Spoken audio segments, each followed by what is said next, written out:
Buhos din ang suporta ng San Bedan community sa mga kaeskwelang nasugatan sa pagsabog sa bar exams. Sa 47 biktima kasi, 44 ang taga San Beda.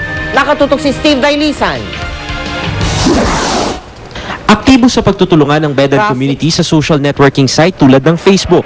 Pagkatapos maganap ang karumal-dumal na pagsabog, pinalitan ng mga nakikidalamhati ng itim ang kanilang profile picture bilang pagkondena sa naganap na pagsabog nung linggo sa huling araw ng bar exams. Sa mismong Facebook account ng biktimang si Raisa Laurel, dagsa ang mensahe ng suporta at paghanga sa law student.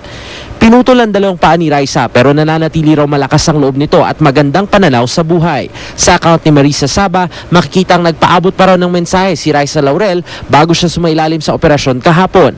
Dito na rin nakapost ang panawagan para sa nagnanais mag-donate ng dugo para kay Joanna Leda na dapat sana isasailalim sa hip replacement pero di mo na itinuloy dahil sa sensitibong proseso ng operasyon.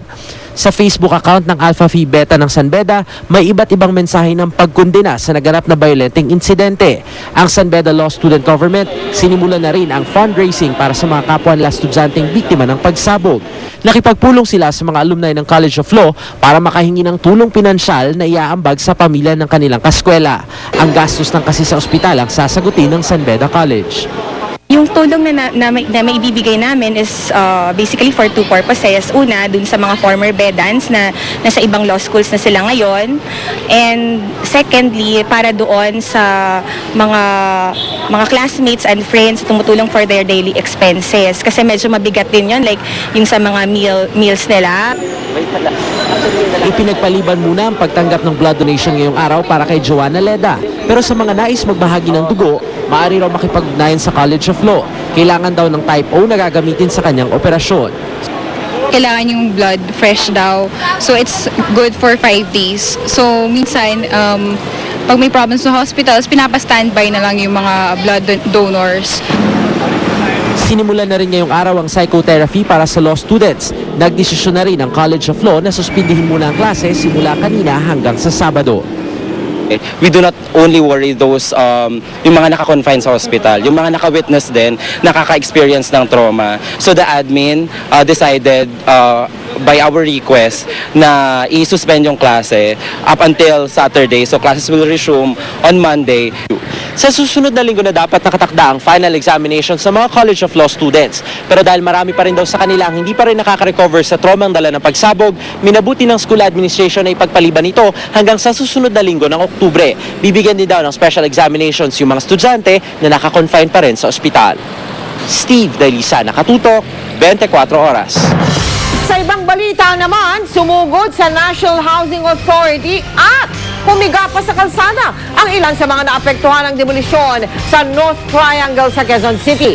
Ayaw raw nila sa alok na relocation sa Rodriguez Rizal. Nakatutok si June Veneracion.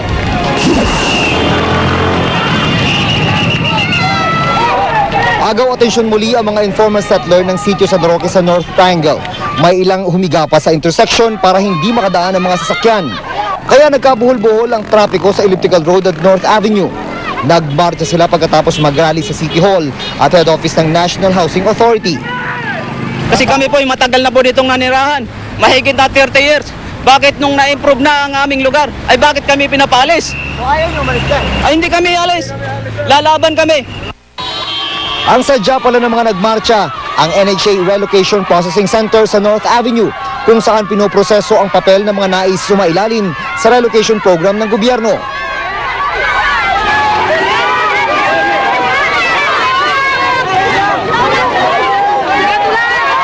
Sumugod ang 200 informal settler na ito.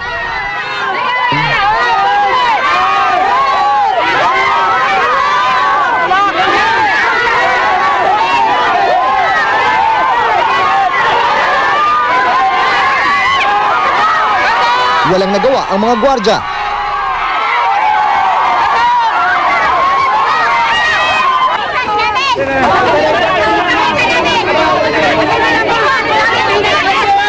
Hinaras nyo kami! Hindi lang po kami mahirap!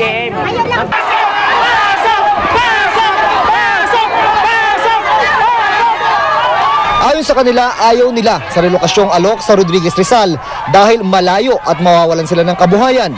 Nagulat at tatakot naman ang ilang empleyado ng NHA na nag-aasikaso sa aplikasyon ng mga nais ma-relocate.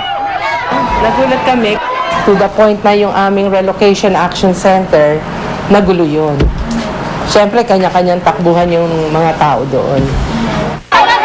Hindi rin nagtagal sa compound ang mga galit na residente. Kusa rin silang umalis at umuwi sa kanilang lugar. Noong nakaraang linggo, ipinahinto ni Pangulong Aquino ang relokasyon sa mga residenteng ayaw umalis ng North Triangle. Mula noon, 270 pamilya na raw ang nag-apply para ma-relocate.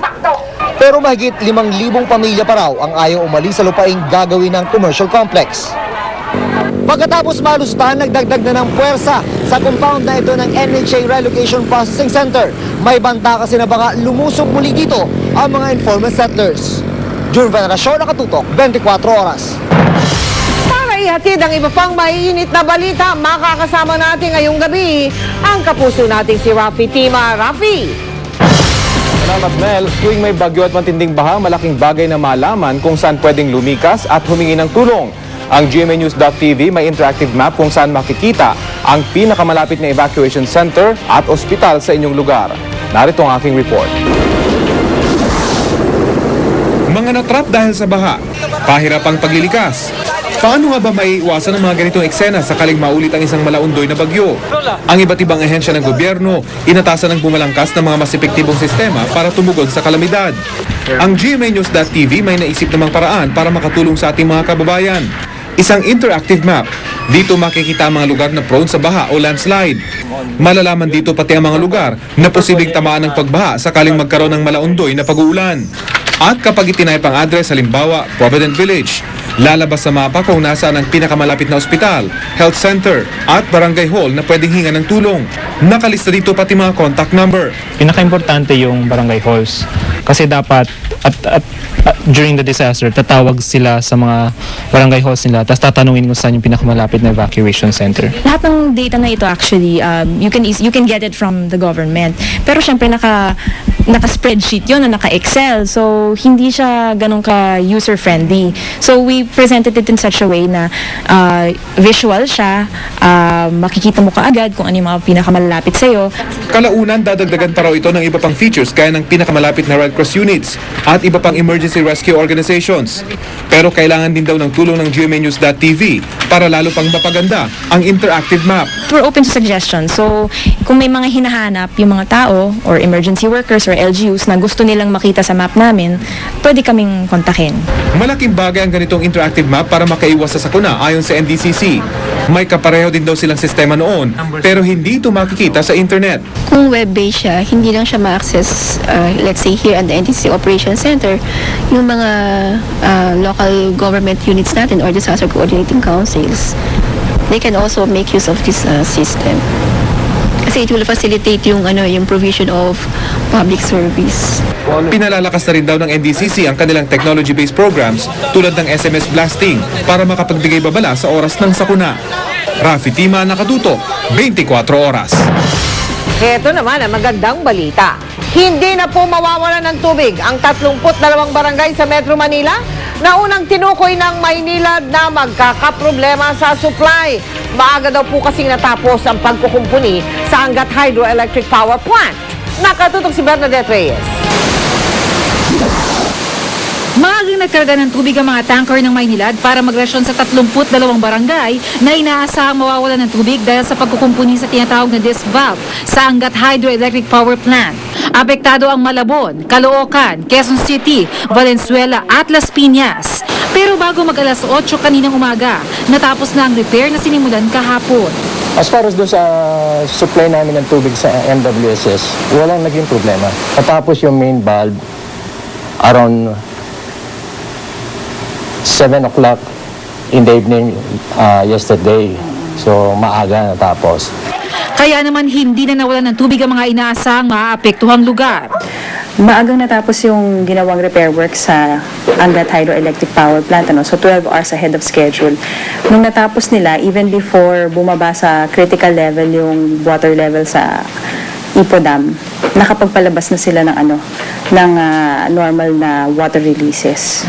Pero sigurista si Josephine Martinez ng Barangay Tugatog, Malabon. Baka hindi namin alam, baka biglang mawala.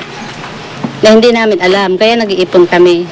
Sa tuwing magkakaroon ng paghihigpit sa supply ng tubig, isa ang barangay Sauyo sa unang maaapektuhan dahil mataas ang kanilang lugar. Kaya naman lagi nakahanda ang kanilang mga palanggana at balde. Si Stella Pantua, natuwa ng ikutan ng kanilang barangay ng isa sa 24 na water tanker ng Maynilad. Bagamat humina ang presyo ng tubig, hindi sila nakaranas ng 24 oras na walang tubig. Nakalibre pa sila ng tubig. Magkano po natipid niyo? Malaki. Mga sabi na lang natin, 30, di ba? Ano ng anak ko yun, di ba? Ang pinaghahandaan ngayon ng Maynilad, ang posibleng muling paghigpit ng supply sa tubig pagsapit ang tag-init sa susunod na taon. Nananatili kasi mababa ang tubig sa Angat Dam na pinagkukunan ng mahigit 90% na pangangailangan ng mga kabahayan sa Metro Manila at ilang karatig probinsya. 180 meters ang normal na level nito, pero nasa 175.15 meters lang ito ngayong araw. Umaasa ang mga water concessionaires na makakaipon pa ng sapat na tubig ang dam bago matapos ang taon dahil sa inaasahang pagtama ng La Nina. Sasabayan pa ito ng mga programa para masiguro ang sapat na supply ng tubig. Tuloy-tuloy yung ginagawa namin mga leak repairs at saka decommissioning ng mga lumang tubo. Kasi ang hinahabol namin dito ay makapag-recover kami ng sapat na tubig. Nirarush din namin yung aming Putatan Water Treatment Plant na ina-expect namin aabot sa 100 million liters per day ang production capacity. Bernadette Reyes, Nakatutok, 24 Oras. Kaligtasan mo sa Alerto 24. Ni-raid ng mga otoridad ang operasyon ng video karera sa Pandacan, Maynila kahapon. Huli ang mga naglalaro, pero ang operator nakatakas. Si J. Taruk na Alerto 24 exclusive. Inintay ng mga operatiba ng Manila City Hall Public Assistance Office ang pagkagat ng dilim bago matake. Ang impormasyon, isang unit ng video karera ang pinagkukumpulan ng mga bata at matatanda dito sa isang eskinita sa Bayaba Street, Pandacan, Manila. Ilang saglit pa, ito na ang eksenang nadatnan ng mga operatiba.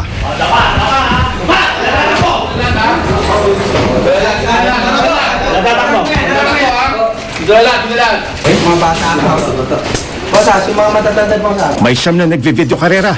Sa mga nahuli, 4 ang menor de edad. Isa na dito ang 12 anyos na si Jeboy. Matagal na kayo naglalaro dito? Hindi po. Kailan kayo huli naglaro dito? Ngayon lang po. Todo tanggirin ang ibang mga nahuli. Kanina pa ba kayo naglalaro? Hindi, nanonood lang po kami kanina. Nanonood lang. Nabalatuhan nga lang kami. Hindi na naabutan pa ng mga pulis ang operator ng video karera. Gaya ng Weteng, ang mga mahuhuling nag-ooperate at naglalaro ng video karera ay nahaharap sa kasong paglabag sa Presidential Decree 1602 o ang Anti-Illegal Gambling Law na may parusang kulong. Sa raid sa 6 na distrito ng Maynila sa loob ng 1 linggo, 20 unit ng video karera ang nasamsam ng Manila City Hall Public Assistance. Aabot daw ng 20 milyong piso kada taon ang kinikita ng operators ng video karera. May mga protektor rin ito sa katauhan ng mga opisyalis ng barangay, mga pulis at iba pang opisyal ng pamahalang panglungsod. 6 po ang distrito sa buong Maynila. Ilagay na lang po natin bawat isang distrito ay meron pong 10 video karera machine.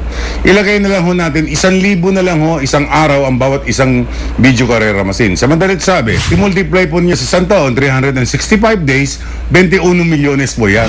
Di hamak na mas maliit ang video karera kumpara sa Weteng, pero maituturing pa umano na mas mapanira sa pamilya ang video karera dahil ang mga parokyano nito, karamihan ay mga menor de edad. Kaya ang mga magulang ang nagrereklamo na yung baong binibigay nila nauubos dito. Unang-una, police action, siyempre.